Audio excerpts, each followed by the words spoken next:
Hey guys, what is up? Back at the review table again, and today we're looking at Studio Series number 78, Sideswipe from Revenge of the Fallen. Now, I'm sorry that this video is a week late. It was supposed to come out last week, but unfortunately it did not, because school. I'm schooling things. Anyway, taking a look at the box before we take a look at the figure, you can see a nice image of Sideswipe. He is number 78 in the Studio Series line. He is from Studio Series line. His name is Sideswipe. He is an Autobot. You got the Hasbro, the Takara, the Generations, the Transformers, the backdrop in the background, which he was not in that section of the movie, but it's all good. On this side of the box, you have the nice image of Sideswipe. He's an authentic Transformer. On this side of the box, you have 78 of the same image of Sideswipe, Studio Series. He's a deluxe class. On the top of the box, you have Revenge of the Fallen.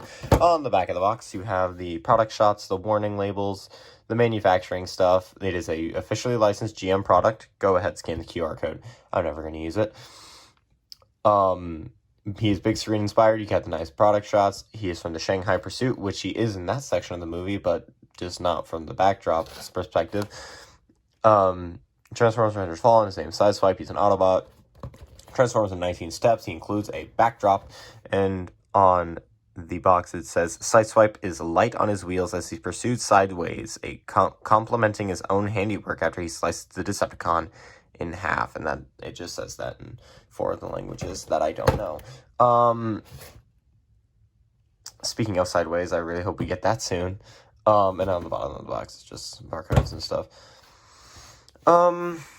Yeah, so now that we actually have this guy out, and ready to review after 4 months, let's get him open and see what he actually looks like. And here we have Studio Series 78 Sideswipe from Revenge of the Fallen out of the box and in his Corvette Stingray mode. Now, taking a look at the finer details of this figure, you can see we have some nice silver paint for all of the car mode.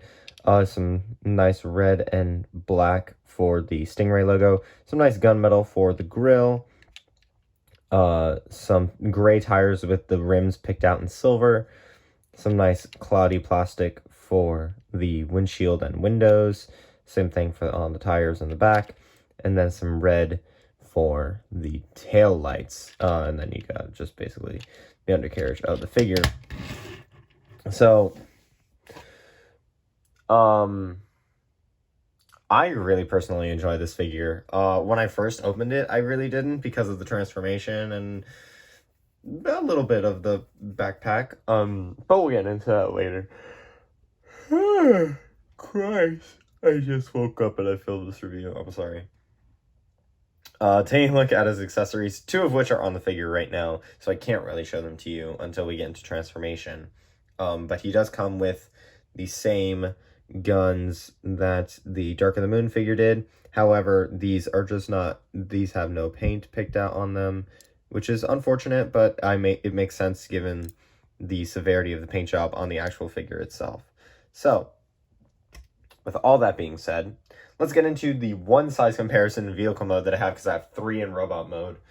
And this is going to, I always do my vehicle mode comparisons with the next figure that I review, so I hope you guys are excited for this next one, and I'm starting to shoot that review today, along with the review after that. So, here he is next to the Dark of the Moon Deluxe Class Soundwave from Studio Series, I might add.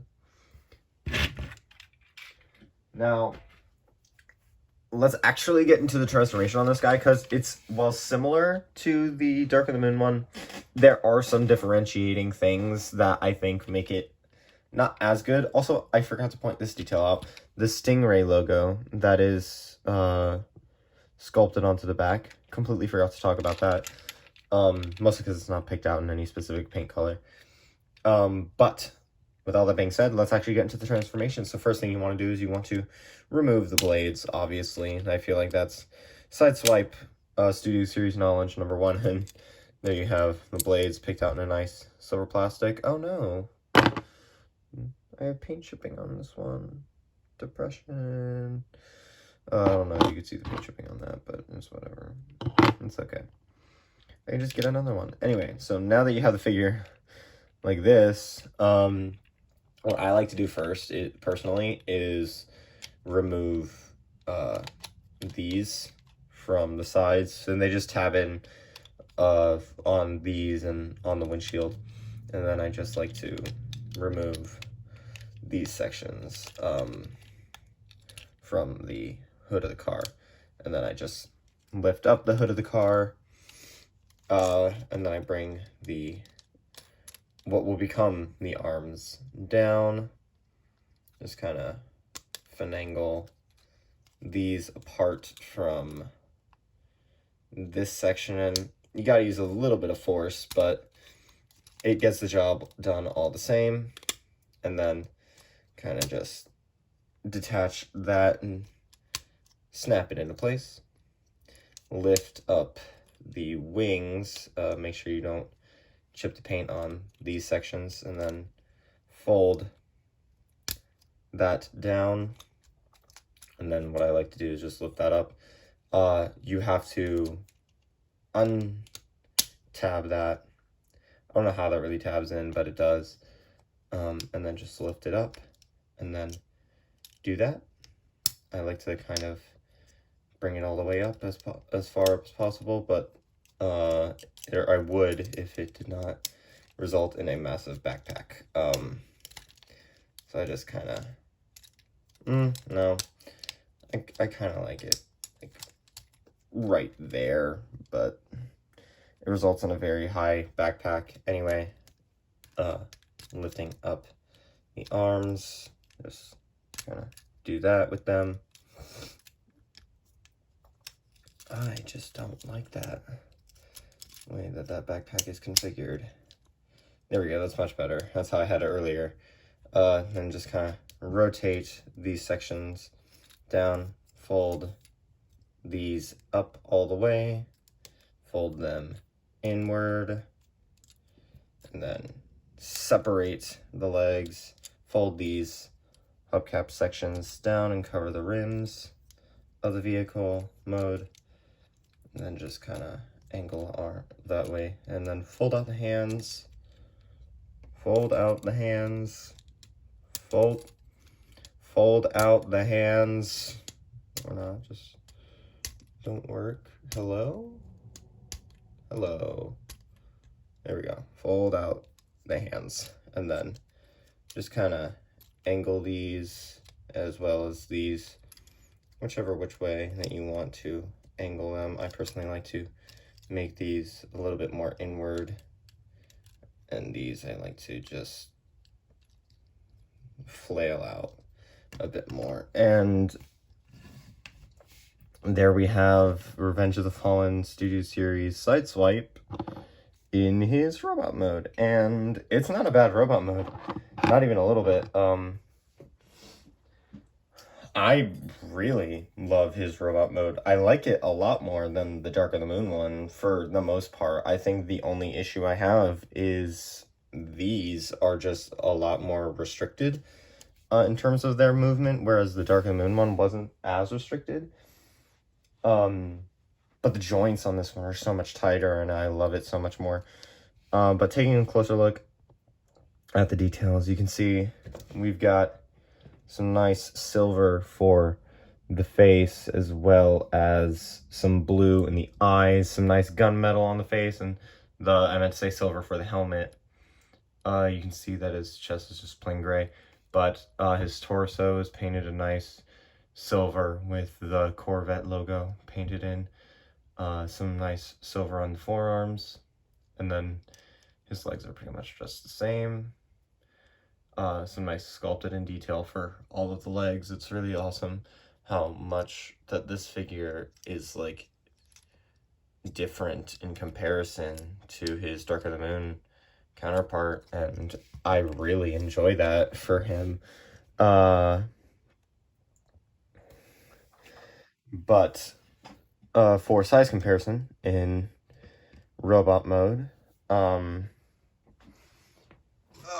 here we have the original Studio Series Sideswipe from Dark of the Moon, and I will be reviewing this at some point. I haven't yet, but I will I just wanted to get this one first because in movie chronology it makes sense.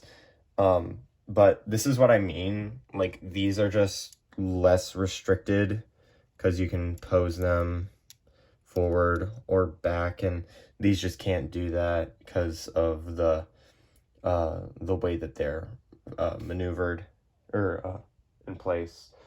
Then we have his Mexican standoff partner, who's a little bit too tall for this size comparison. Hold on. But in the movie masterpiece Ironhide, which I hope to review at some point this year. But here we have those two. You can see how small he actually is in comparison. And then we also have my previous review, the Studio Series Blur from the 86 subline. And there we have the Studio Series 78 Revenge of the Fallen Sideswipe reviewed after 3.5 months, 5 almost actually, now that I'm actually thinking about it. After 5 months, we finally got this guy reviewed, and I hope you enjoyed this video. I will leave a link to any site that I can find with this figure in stock, so hopefully BBTS will have it. And look forward to my next review of Studio Series Soundwave from Dark of the Moon. I hope to see you all there, and I hope you had an enjoyable time watching this video. I hope to make more consistent content. I have a set schedule. We'll see if I follow it. So anyway, guys, see you all next time in the next review. Please leave a like, subscribe, and I'll see you all later. Bye.